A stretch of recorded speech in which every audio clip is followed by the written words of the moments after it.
Find Cody Willard and Gerald Celente on Spotify and on the Spotify apps. Well, who knew, boo? Oh, we get a clue, yo. Do-wop blew your mind from QU to Soho. Cody Willow, New Mexico, Lobo, Muddy Souls. Get around like Hello, welcome back to Cody Underground. I am Cody Willard, and today I have a very special guest, Gerald Celente, the man, the legend himself. Gerald, thanks for joining me again. Thanks for having me on with one of my favorite hosts. We go with. No, I mean that. We had some great times together back in the days, and still do. From the producers on down, rarely did everybody in the room agree on the guests, but Gerald Celente was always. Everyone was very excited when you'd come on because we did. We had great times with you, and your stuff is so compelling. You know, the stuff we'll talk about today is very related to the stuff we used to talk about on the show. It is. And I will say, I watched your videos. I paid $49 for the premium videos that you put up with us on Spotify. And you can buy with Spotify credits. And everybody check out Spotify if you haven't yet. Gerald's on there with his articles. And my first question talks about some of the stuff I saw in those videos, which is the grand manipulation and this time of manipulation in the markets that we live through today. Can you introduce us a little bit more to that concept, and then I'll give you a follow-up question? Sure, and that's the conference that we just had, by the way, over here in Colonial Kingston, New York, and that building where it was shot from, that's a 1774 building. It was called the Academy, and that's where people like John the Vanderlyn, the famous Hudson River painter, went to school, Governor DeWitt Clinton.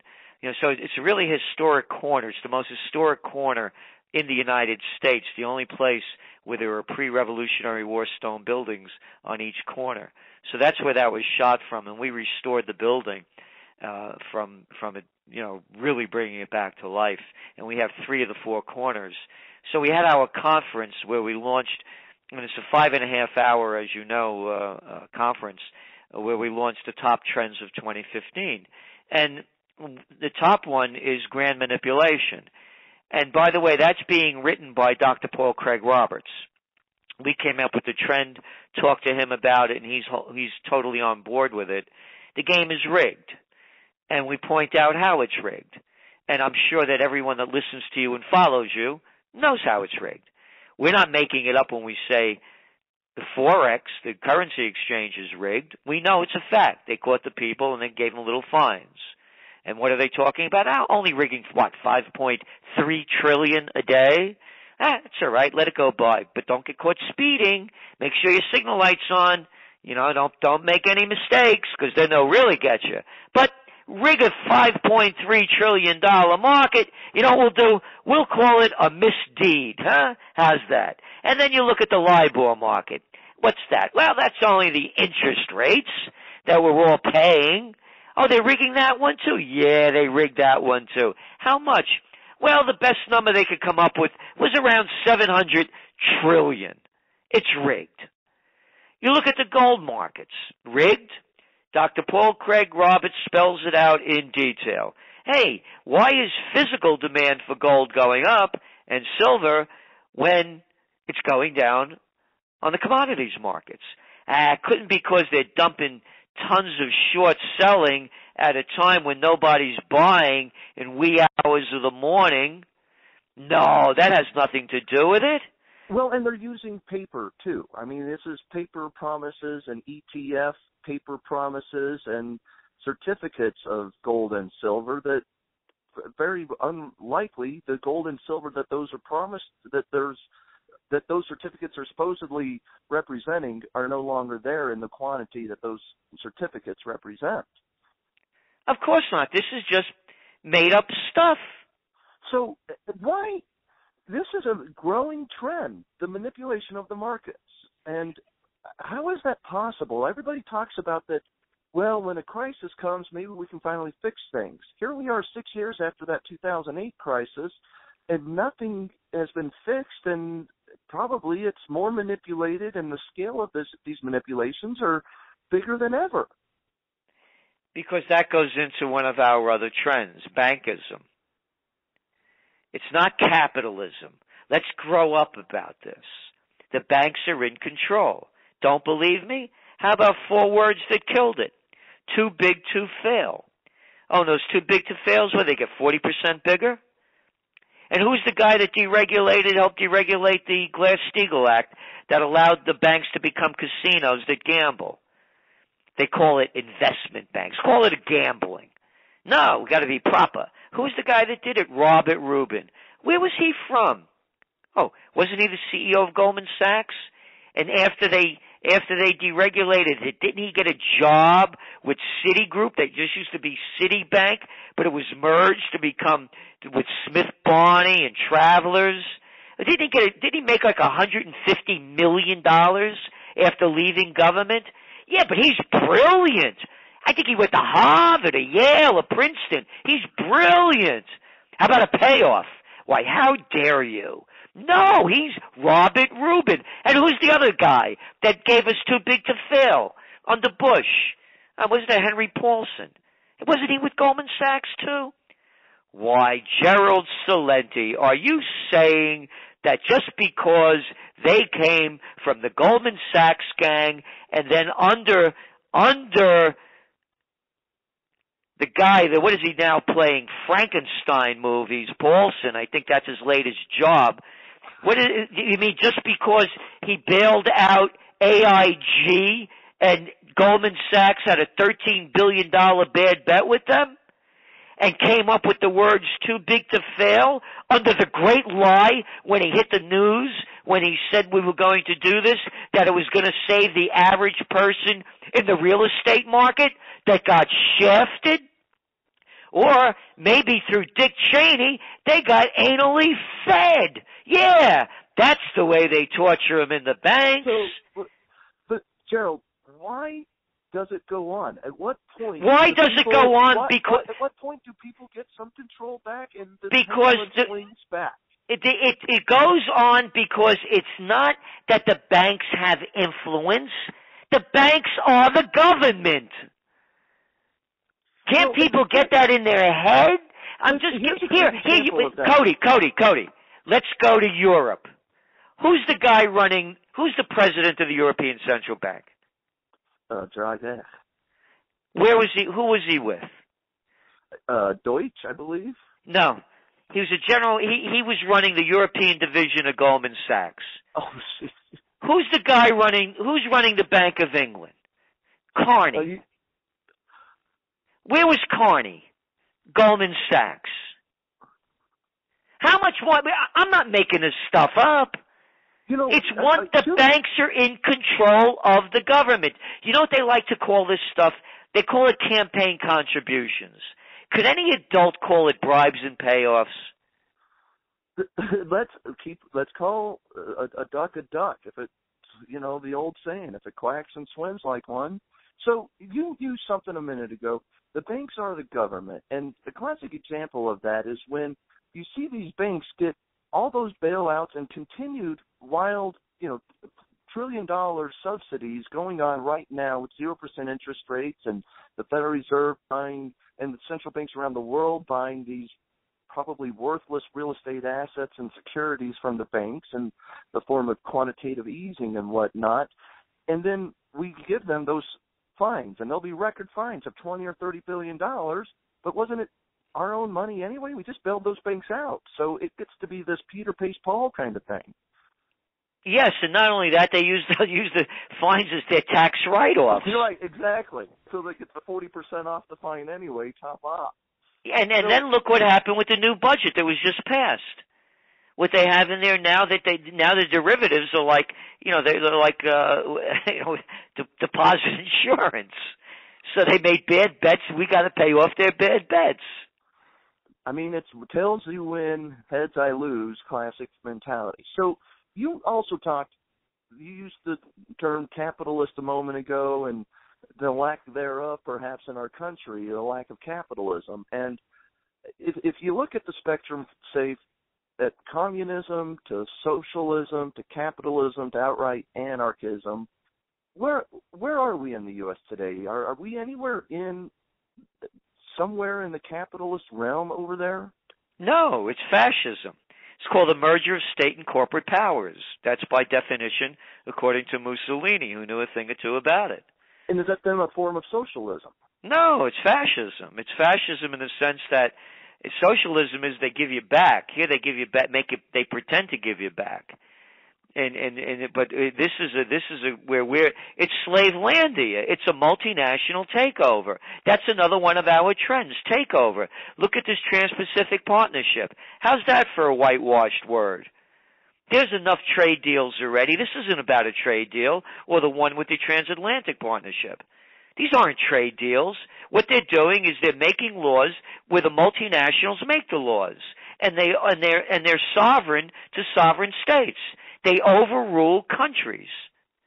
That's a fact. And the other fact is that in this, you know why they attacked us on 9/11? Yeah, because they hate our freedom and democracy. That's what they told us. Well, we don't have to worry about that anymore because we're not allowed to look at the bill. That's right. You're not allowed to look at the Trans-Pacific Partnership. We're going to fast-track this through. And guess what, Cody?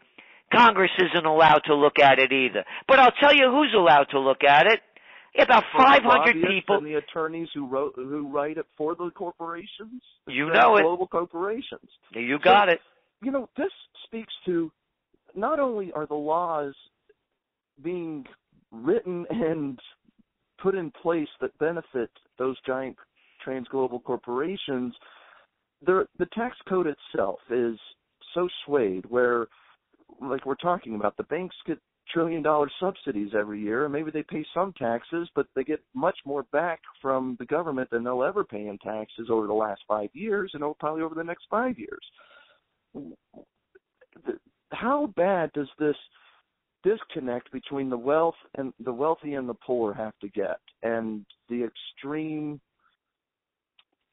wealth that we see versus the millions that are in poverty in our own country, in the United States, in the inner cities, in rural America, everywhere, versus, I mean, is it all government policy and government taxation? Is there anything that we can do as citizenry that sort of that helps and create some prosperity and change that trend? It's only going to change if we do it. Look at this last election. 74% of the people decided to stay home rather than vote for a lesser of two evil. I mean, that's astounding. If they had an election in Russia right now and only 34% of the people, 36% of the people turned out, it'd be front page news. Look at the new study that just came out from the Pew Research Institute. They just showed that the gap between the rich and the poor has gotten even wider. And that's my point. I mean, this is it's going to be up to the trend. It's up to the individuals, and it's taking place in other countries where the men are men and the women are women, and they're speaking up and taking a stand, rather than in this country where most of the people defend the freaks that they believe in, and my freak is better than your freak, and so I'm serious. I mean, you look at what's going on in Spain. The Podemos party came out of nowhere in a year, and now they're 33%. You look what's going on in Italy between Beppe Grillo's party and the Northern League. Look what's going on in England with UKIP. Look at they just forced an election in Sweden. They want because the people are saying enough. You know, Cody, one of the ways I made my name as a trend forecaster was with my book Trend Tracking back in the late 1980s. It was a Warner book. And in that book, I forecast that there'd be a new third party. And I mentioned someone like Ross Perot as the type of person that the people were looking for. And, of course, in 1992 it happened. The time has never been ready, as I see it, more so than now, for a new third party. Well, and why does it have to be a party? That's always been my thing. I'm very anti-party, not just two-party. I'm not a Republican. I'm not a Democrat. I'm not even a Libertarian or anything else. I'm a free thinker. I don't want a party. I want to be able to take it all on each person on each merit and eliminate all of the ramifications and control that parties end up with. Well, I agree with you. You know, I call myself a political atheist. I don't believe in this stuff. To me, the Republicans and Democrats are murderers and thieves. I rather call them the Bloods and the Crips. And I don't say that sarcastically. How many more people do they have to murder around the world in the name of bringing freedom and democracy? And how much more money do they have to steal of ours before they could call it too big to fail? Gerald, and people realize it. Are you ever scared that the Republican Democrat regime, as I call them, is concerned about you and what you say? You know, last night, do you know Gary Null? No. Gary Null, he's very well known in the New York area. His work in health and nutrition, and he has a great show on WBAI. He came out with a new movie called Poverty Inc., and I was in it along with Ralph Nader, Chris Hedges, a number of Palas, you know, great guys. And as they're going through it, and with John Perkins, you know, Hitman, and Perkins is talking about all the people that they had assassinated around the world for taking different stands, particularly in Latin America, and that the government was behind it, or they were funded by the government, or they were trained by the government of the United States. And you know, I watched that and I thought, well, poof, you're gone. We'll blow you away in a second. You know, if I ever get a threat, you know, I don't want to die for a cause. It doesn't make sense to me. Matter of fact, I could give you the perfect example why it doesn't pay to die for a cause. I'll give you a date. November 22nd. Oh. Nobody remembers the date. The day that Kennedy got assassinated. They don't pay tribute to it. It came and went this year. Came and went. Matter of fact, I have a photograph, and it was in one of the Trends journals, of me and John Connolly, the guy that took the bullet in the back that sat in front of Kennedy. And Connolly wanted to meet me. It was 1992 because of my forecast of the Perot. And we met in Dallas. And we went to the book depository. It was 2 weeks before the election. And it's their first time back. I have a picture of me, him, and his wife, Nellie, standing in front of the book depository. He begins to tell the story of what happened that day. We're sitting in a limousine parked out in the front. The picture that you see is the side. And he said, you know, I heard a gunshot. He said, I looked to my right. I know it was a gunshot because I was hunting since I'm a little boy. He said, I turned to my left. He said, I was wearing a dark blue suit that day and was crouched down in the jump seat. They had jump seats in those days in the limousines. They used to fold down. And he said, I was holding a Stetson hat on my knee. He said, I turned to my left, and there were brains on my shoulder. He said, I know there were brains because my daddy was a butcher. Oh. And this is the way the story begins. As we're walking back into the Anatole Hotel, we stayed in touch, by the way. And he died I knew he was going to die because he was getting conditions, adhesions from the wounds, from the lung wounds. And he was on heavy doses of prednisone. And he was all hunched over. And my father, may his soul rest in peace, died of a lung disease from working in the shipyards during the war. So I saw the symptoms, you know, the purple hands, you know, my father was a big, tall, strapping guy, all hunched over, looked just like Connolly. And I knew Connolly was speaking like a dying man. We're walking back into the Anatole Hotel, and he looks at me, and he said, you know, Gerald, I read your book, Trend Track, and he says, it's a fine piece of work, and I know your heart's in the right place. He said, well, you don't have a clue what's going on, and neither do the American people, because if they did, there'd be a revolution in this country. And this is back in 1992. And this is a guy, not only was he the Democratic governor of Texas, he became the Treasury Secretary under Nixon. Wow. This is a guy that was there. Just like Dr. Paul Craig Roberts, who writes for us in the Trends Journal, Assistant Treasury Secretary under Reagan. Look at the way he speaks out. You know, you get to a point in life, you know, like as I said, I'm not gonna if I'm threatened, you know, I'm not gonna sacrifice my life for this. But if Dick Cheney or Obama or Clinton or Kerry or any one of these guys that call themselves men have a problem with what I'm saying and want to speak to me face to face, Well, my address is 57 John Street in Kingston. Leave your flunkies behind. So let me ask you then. You also use the term wildcats and how we live in wildcat times. And this leads us right, what we're talking about leads us right into that, as Russia is imploding, the ruble collapses, oil is in a crash. How much of this going on right now is geopolitical, government conspiracy kind of control things versus natural repercussions of free market balance coming back into some of the grandly manipulated markets out there? Well, let's look at a grand manipulation. What happened this week? The Federal Reserve came out and they said they were going to have patience in raising interest rates.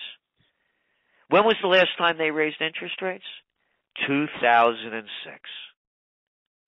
You can't make this stuff up. They have negative interest rates in Europe. That's the manipulation.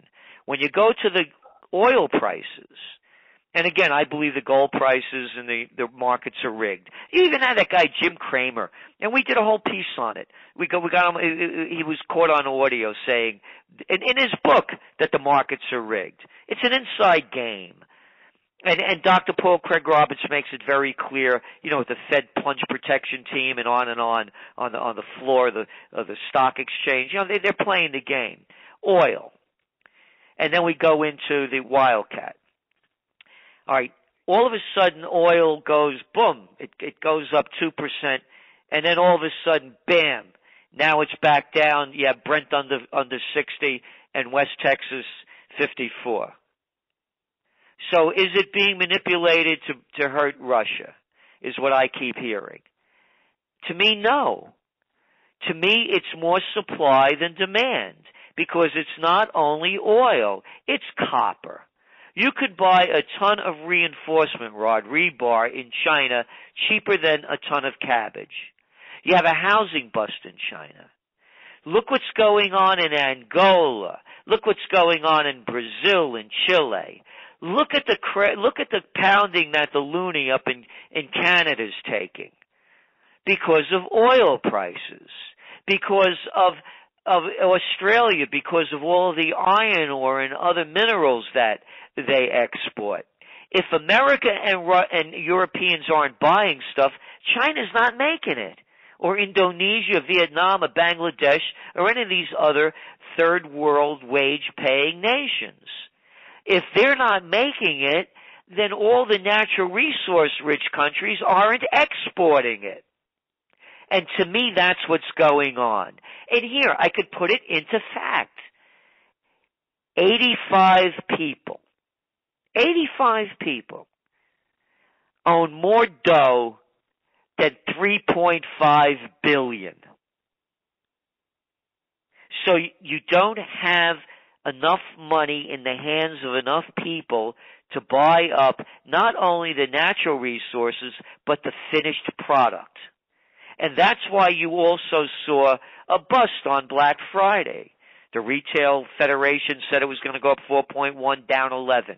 Oh, yeah, they made something up on Cyber Monday, but look already, you go seeing sales 50-70% off.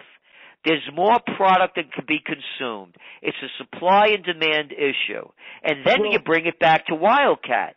How much junk bonds have been blown up because of the record low interest rates we were talking about in the energy? They estimate about 20% of them in the U.S. It's not going to be a happy ending. How much of this keeps the oversupply of cheap clothing from China at Walmart being marked off 50 to 70%, and processed food that keeps the quality of which keeps getting probably worse and worse in order to keep prices low? How much of this when does inflation kick in at the grocery store to the point where you're seeing it double digits or something? I mean, prices are clearly up from where they were 5 years ago for chocolate, beef, most anything you're going to buy at the grocery store, at the home improvement store. Where's inflation, though, and when does it really kick in? We see more of a deflation. With the things that you're talking about are tightly controlled products because it goes to one of our other trends, takeover. It's a multinational takeover. And so what you have is you have a few people in control of the finished product.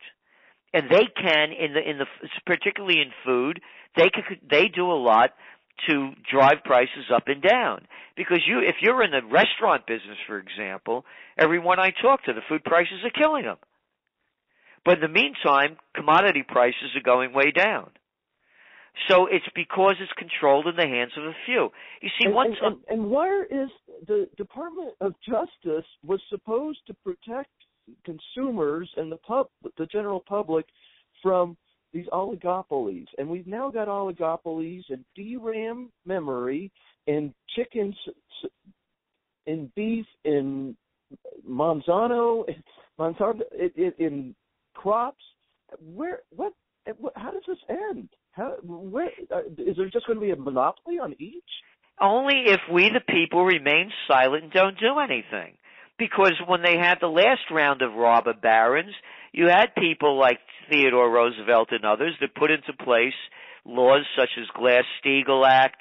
That came later. That came under FDR. But Clayton Antitrust Act, Sherman Antitrust Act, Robeson-Patman Act. So is that what we need? We need the government. They have to be, like you said.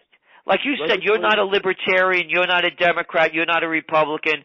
You're not, and I'm not either. And I believe in laws, just like you have red lights. I'm not disagreeing. I'm just saying. I know you're not. Is that a case where the government does need to step in and legislate that you can't own 30% or 40% of any particular market in something that's a pure commodity that's been out there forever? Why do I have to buy these 99-cent dog food frozen burritos at the grocery store in the frozen section instead of the homemade tamales from the grandmother down the road? Again, it's the deregulation part. It began under Carter, actually, when he deregulated the airline business, because I was flying a lot in those days, and I remember what first class used to feel like. There were like 150 airlines, and now we have a monopoly of just a few, two. They own four, basically. And then it began, it really went into, Reagan tried pushing through a lot of it, but it really went into high gear under Clinton with the deregulation of the communications industry, Glass-Steagall Act. He's the man that brought us Monsanto, GMOs, bovine growth hormones. He's the guy that allowed drug companies to advertise on TV. He was the one that really put it into high gear. So just as they deregulated it, we need a system to regulate. And when you said, and I agree with you. The only reason I said a third party, I'm in favor of direct democracy like they have in Switzerland. Let we the people vote. You want to go to war? Let us vote.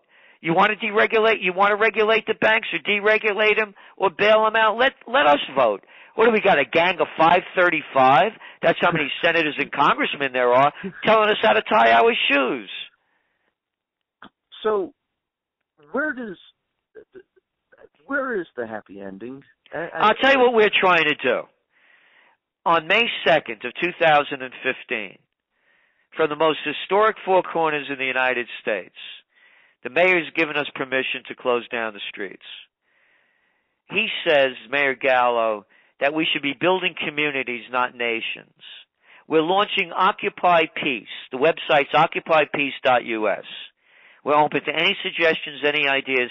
This is not a rally to yell, scream, and go home and nothing happens. This is a battle plan for peace. We're going to have takeaways to put it into action. And it's based upon where I am. I'm looking at the courthouse in Kingston. Out of this courthouse, they wrote the Constitution of New York State. This was the first capital. 90% of America's Constitution came from that courthouse. Jurors in that courthouse included John Jay and 3 Supreme Court justices. Every one of the founding fathers, beginning with Washington, a real warrior, A real commander-in-chief, not one that plays basketball, shoots pool, or plays golf or drives pickup trucks. A real commander-in-chief, his farewell address, no foreign entanglements. And the world was at war then. Jefferson, Madison, Franklin, Adams, every one of the founding fathers, no foreign entanglements. So, how are we going to reverse the course? We're launching Occupy Peace, no foreign entanglements, bring home the troops, seal the borders, and rebuild America.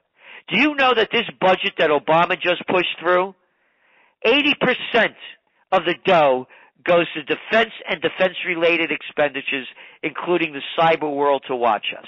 80 cents of every dollar. Hey, they turned off the water in Detroit. Don't got electricity? Can't find a job? So our solution is honor thy founding fathers, and that's what we're going to be doing. You said seal the borders.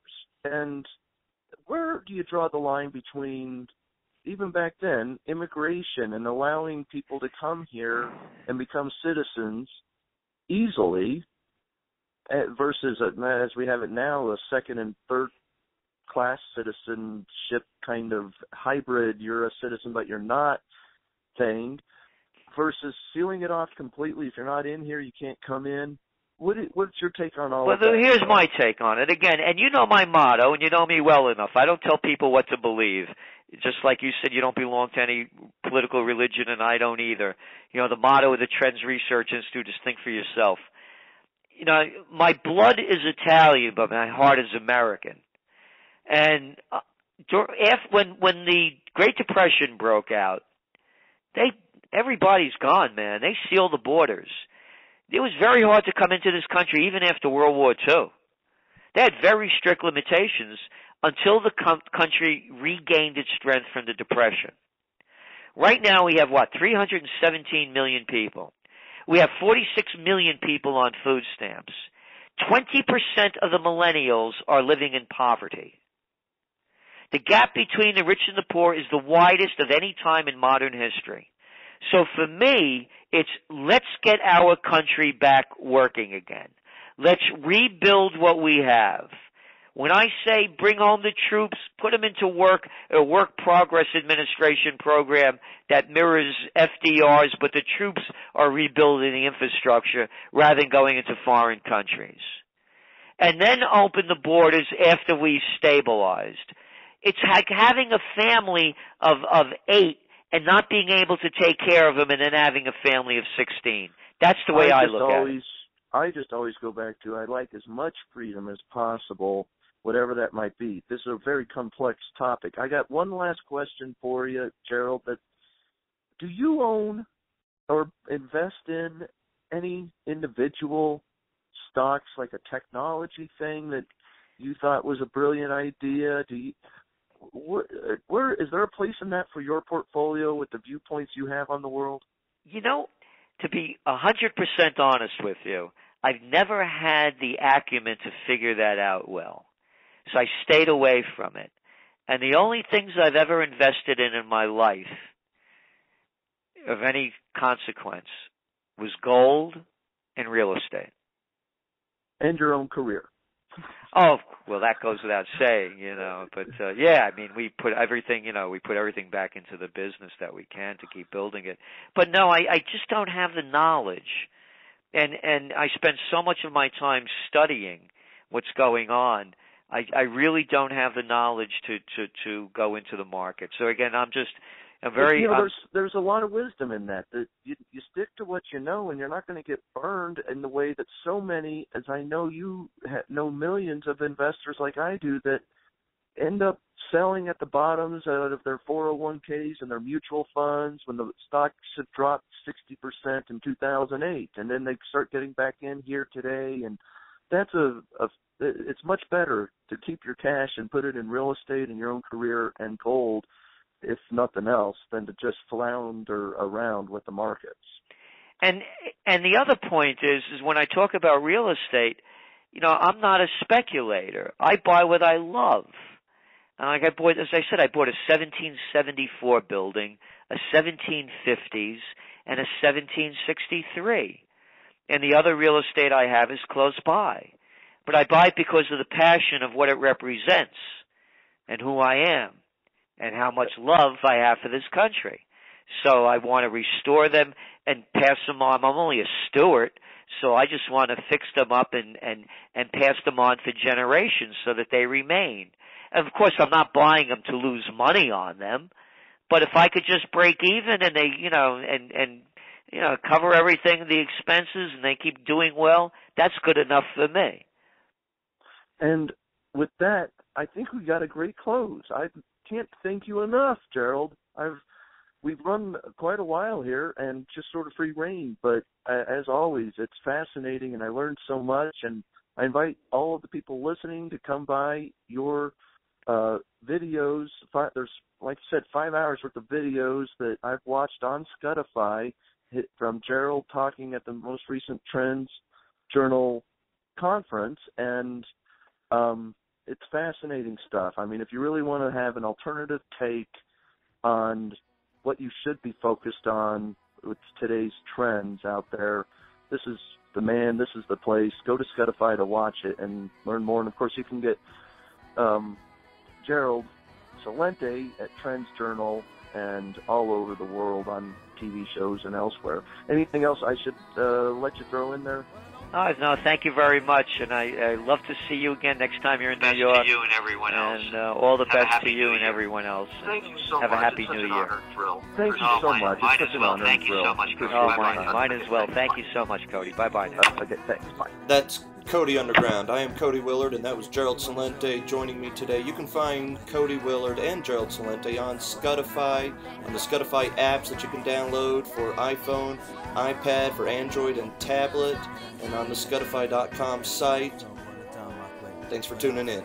Peace.